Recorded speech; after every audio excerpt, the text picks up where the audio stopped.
रूपापुर गांव में मंगलू नाम का एक धोबी रहा करता था। स्वभाव से वह काफी सीधा साधा था और इसी का लोग फायदा उठाकर अक्सर उसे बेवकूफ बनाते रहते थे। उसके पास 3 गधे थे जिनका नाम उसने वीरू, धन्नो और टुन्नू रखा था। टुन्नू बड़ा ही शरारती गधा था। वह अक्सर मंगलू धोबी को परेशान किया करता था। एक दिन, काहो मंगलू भैया, इतनी ठंड में सवेरे सवेरे बेचारे इन मासूमों को लेकर कहाँ चल दिए? अरे क्या कहूँ रामदीन भाई, मैं कहाँ जाऊंगा। आज तक तो रूपापुर से बाहर नहीं गया हूँ। वही मियाँ की दौड़ मस्जिद तक, नदी किनारे जा रहा हूँ। आज बहुत कपड़े हैं धोने के लिए। वो तो सब ठीक है मंगलू भाई, लेकिन ये बताओ, अपने तो 4-4 कपड़े और स्वेटर पहने हुए हो, लेकिन इन बेचारे गधों का क्या दोष है? इन्हें तुम इतना सवेरे ठंड में नदी किनारे क्यों ले जा रहे हो भाई? ये अगर नहीं जाएंगे तो मेरा काम कैसे होगा? उतना कपड़ा मैं कैसे धोकर लाऊंगा? परंतु हाँ, तुमने अच्छा सुझाव दिया है। मैं कल ही शीला से बोलूंगा कि इन सभी के लिए स्वेटर बुन दे, ताकि ये लोग और अच्छे से काम कर सकें। अरे मालिक, ये आपको बेवकूफ बना रहा है। हम गधों को ठंड नहीं लगती, आपको गधा बना रहा है मालिक। अरे टुन्नू, तू भी क्या गधे जैसी बातें कर रहा है? अपने आप को बेवकूफ साबित कर रहा है। बोल कि गधा नहीं, मालिक आपको उल्लू बना रहा है। सही जा रहे हो दोस्त, बिल्कुल सही जा रहे हो। एक गधा दूसरे गधे को गधा बना रहा है। अरे वीरू, तुम भी तो अपने आप को गधा ही साबित करने पर तुले हो। गधे जैसी बात करने की जगह उल्लू जैसी बात कर रहे हो। इस तरह तीनों गधे वीरू, धन्नो और टुन्नू आपस में बात करते हुए नदी किनारे पहुंच जाते हैं। मंगलू उनके पीठ पर से कपड़े उतारकर एक एक कर धोने लगता है। साधु बहुत देर तक देखता है कि मंगलू तन मन से इतनी ठंडी में मेहनत कर रहा है। उसका काम और लगन देख साधु प्रसन्न हो जाता है। इतनी सुबह सुबह जब लोग इस ठंड में घर में कंबलों में दुबके पड़े हैं, तुम यहाँ नदी किनारे पानी में कपड़े धो रहे हो। क्या तुम्हें ठंड नहीं लगती? लगती है ना महाराज, ठंड तो हमें भी लगती है, लेकिन क्या करें, इतने कपड़े हैं कि धोते धोते 12 बज जाएंगे। इसलिए सुबह ही कपड़े धोने निकल लिए। तुम्हारी अपने काम के प्रति मेहनत और लगन देखकर मैं बहुत प्रसन्न हुआ। तुम कोई भी एक वरदान मांगो, तुम्हारी वो इच्छा मैं पूरी करूंगा। महाराज, मुझे लोग कहते हैं कि मैं बेवकूफ हूँ। अगर मैं आपसे वर मांग लिया तो मेरी पत्नी नाराज हो जाएगी, इसलिए मैं पत्नी से पूछकर ही वर मांगूंगा। ठीक है, तुम्हारा ये वरदान मुझ पर उधार रहा। तुम जब चाहो मुझे याद करके मुझसे वरदान मांग सकते हो। इतना कहकर साधु वहां से चला गया। मंगलू धोबी अपने काम में लग गया। सारे कपड़े धोने के बाद मंगलू अपने तीनों गधों के पीठ पर कपड़ा लादकर अपने घर पहुंच जाता है। शीला, अरे ओ शीला, अरे कहाँ गई? लो, मैं सारा कपड़ा धोकर ले आया हूँ। इसे मैदान में फैलाकर सुखा दो। हाँ हाँ आई। दिन रात गधे जैसा खटते रहती हूँ, फिर भी मन लायक खाना तक नसीब नहीं होता। ऊपर से तुम्हारे जैसा बेवकूफ पति भगवान ने दे दिया है। देखा धन्नो, मालकिन हम लोगों की बड़ाई कर रही है। बोल रही है कि गधा जैसा खटती है, यानी हम लोग बहुत काम करते हैं। हाँ, कभी कभी भुलाए हुए गधे जैसा मार भी पड़ता है। गधे जैसा खटने से याद आया, रामदीन भाई कह रहे थे कि इन तीनों को ठंड में स्वेटर बनवा देने के लिए। बेचारे कितने खटते हैं। मैं ऊन ला दिया हूँ, तुम इनके लिए स्वेटर बुन दो। हे भगवान, मैं आपका क्या बिगाड़ी थी जो इतना बेवकूफ पति मुझे ही दे दिए। आज तक किसी गधे को तुमने स्वेटर पहने देखा है? ओ तरीके, मुझे तो ये ध्यान में ही नहीं आया। दुकानदार मुझे बोल ही रहा था कि ऊन तो ले जा रहे हो इन गधों के लिए, लेकिन मैं वापस नहीं करूंगा, सोच समझ कर लो। मैं तो उसी समय मालिक से बोल रहा था मालकिन कि रामदीन आपको बेवकूफ बना रहा है, लेकिन मालिक हम गधों की भाषा समझ ही नहीं पाते। ऊपर से ढेंचू ढेंचू करने पर मुझे 2 डंडे भी मार दिए। अबे टुन्नू, ज्यादा मत बोल। हम गधों की भाषा मालकिन भी नहीं समझती। ज्यादा ढेंचू ढेंचू मत कर, नहीं तो मालकिन अभी सनकी हुई है। सारी कसर तुम्हीं पर उतार देंगी। अरे इस पर गुस्सा उतारे तब तो ठीक ही है, लेकिन इसके चलते हम बेकसूर भी मारे जाएंगे। सब खड़े खड़े मुंह क्या देख रहे हो? जल्दी जाओ और दुकानदार से ऊन वापस कर पैसे लेकर आओ। अगर तुम आज पैसे लेकर नहीं आए तो तुम्हारी खैर नहीं। मंगलू धोबी उल्टे पैर वापस बाजार जाता है। भैया ये ऊन वापस कर दो और मुझे मेरे पैसे लौटा दो। गधों को ठंड थोड़े लगती है। देखो भैया, मैं तुमसे पहले ही कह रहा था कि सोच समझ के ऊन लो, ये वापस नहीं होगा। लेकिन तुमने माना नहीं और बोले कि हमें ऊन दे दो, इसलिए अब मैं इसे नहीं लौटाऊंगा।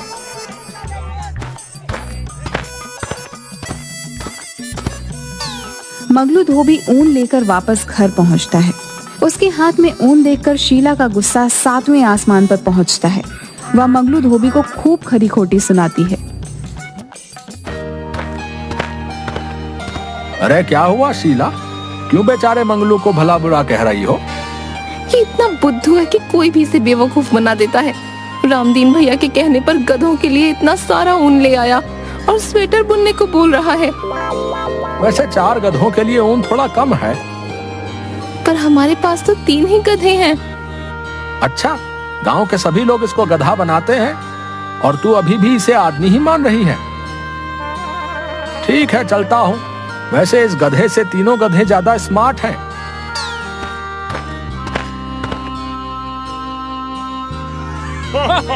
मुखिया जी के साथ सभी आदमी मंगलू धोबी के बेवकूफी पर हंसते हुए चले जाते हैं। शीला को बहुत बुरा लगता है और उस रात शीला खाना भी नहीं देती मंगलू को। दूसरे दिन सुबह उठते ही मंगलू धोबी फिर से गधों को लेकर नदी के घाट के लिए निकल जाता है।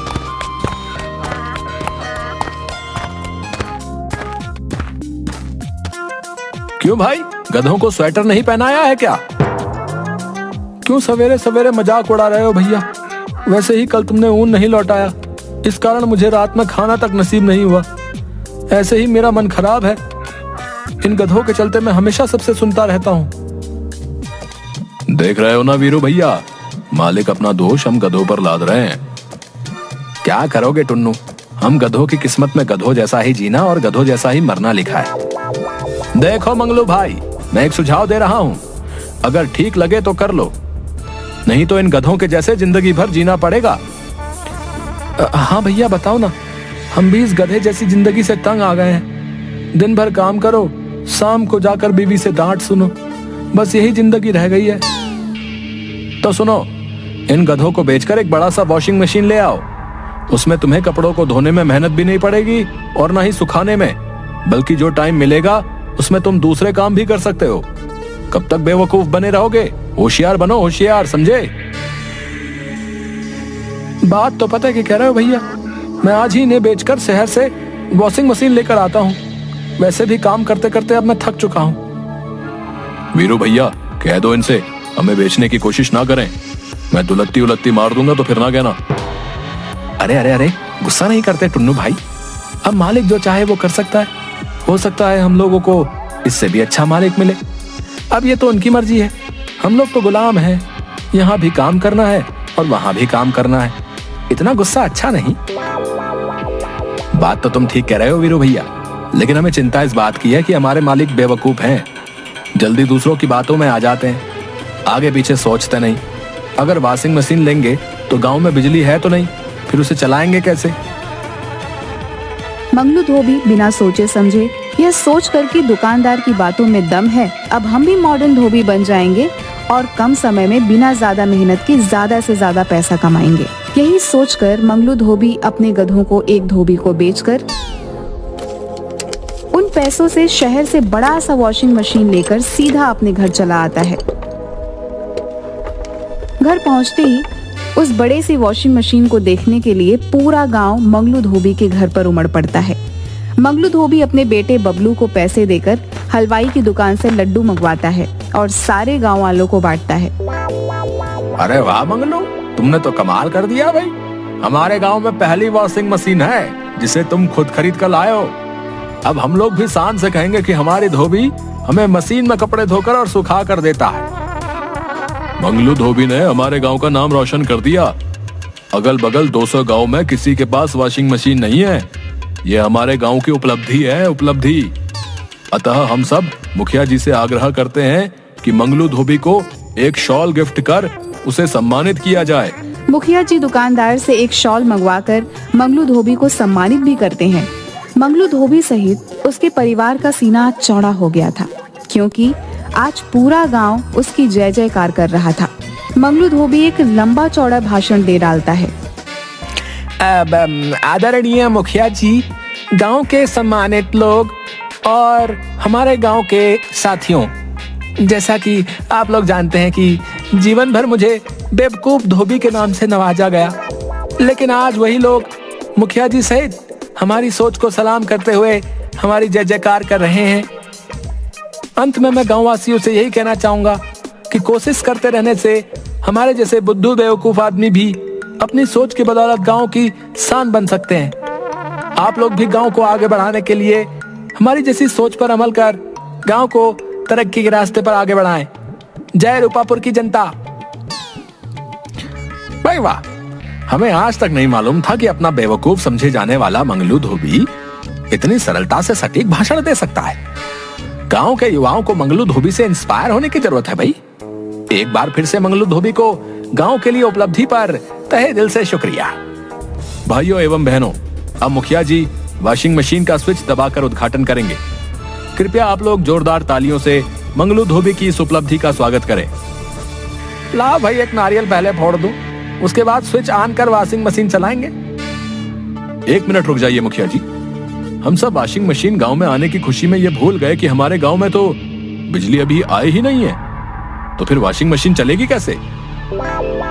अभी तक जो मुखिया जी और गांव वाले मंगलू धोबी को जो सर आंखों पर उठाए हुए थे, अब उसे महाबेवकूफ, बुद्धू, न जाने क्या क्या उपाधि देकर उसे भला बुरा भी कहने लगे। शीला खटिया पर बैठी सर को पकड़े अपनी पति की बेवकूफी पर उसी को कोस रही थी।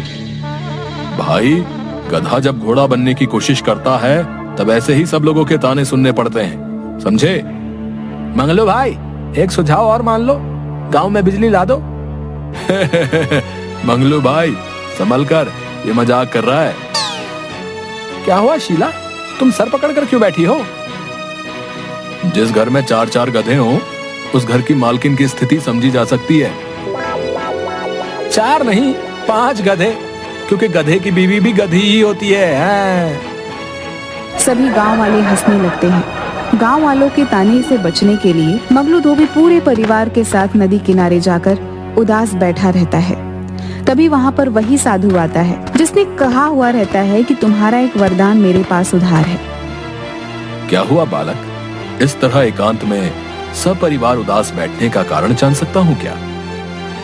महात्मा साधु जी, कृपया हमें वर दें कि किसी तरह से मेरा वॉशिंग मशीन चलने लगे।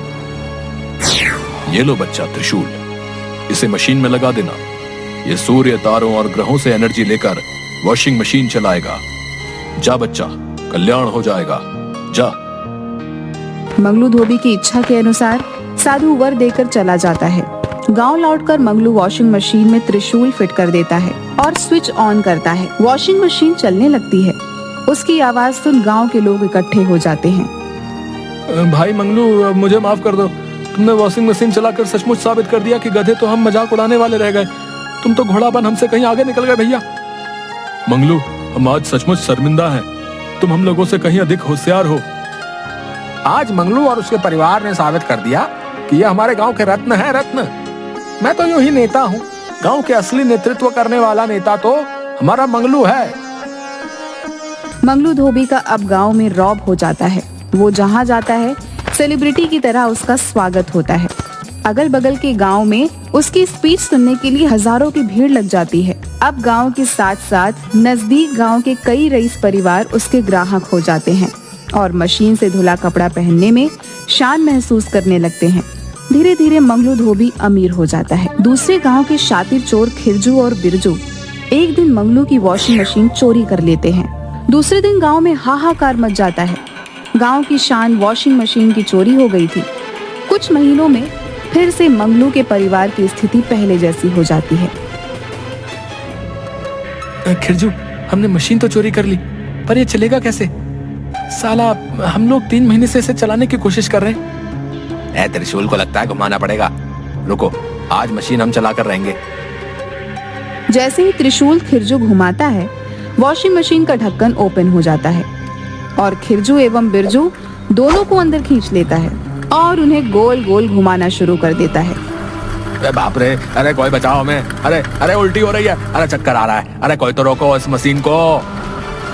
अब हम चोरी कभी नहीं करेंगे, बचाओ। खिरजू तू मुझे दुलत्ती क्यों मार रहा है?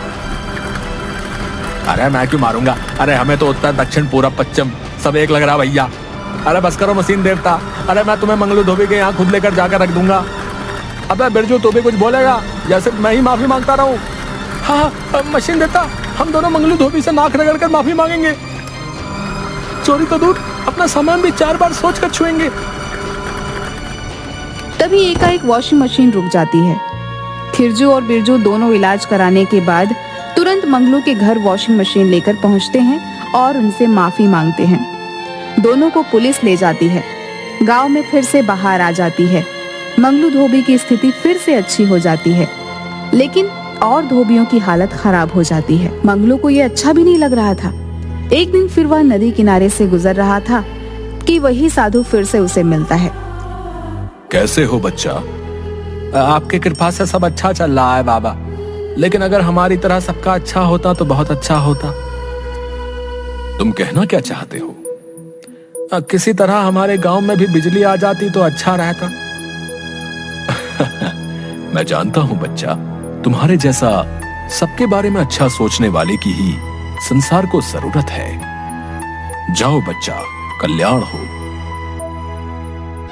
गांव पहुंचने पर उसी समय राजधानी से कुछ इंजीनियर मुखिया जी के पास आते हैं और बताते हैं कि मुख्यमंत्री ने इस गांव को 1 सप्ताह के अंदर बिजली पहुंचाने का आदेश दिया है। 1 सप्ताह के अंदर पूरे गांव में बिजली के खंभे लग जाते हैं और मुख्यमंत्री खुद उस गांव में आकर बिजली का उद्घाटन मंगलू धोबी की वॉशिंग मशीन को चलाकर करते हैं। अब बेवकूफ मंगलू धोबी पूरे गांव का शान बन जाता है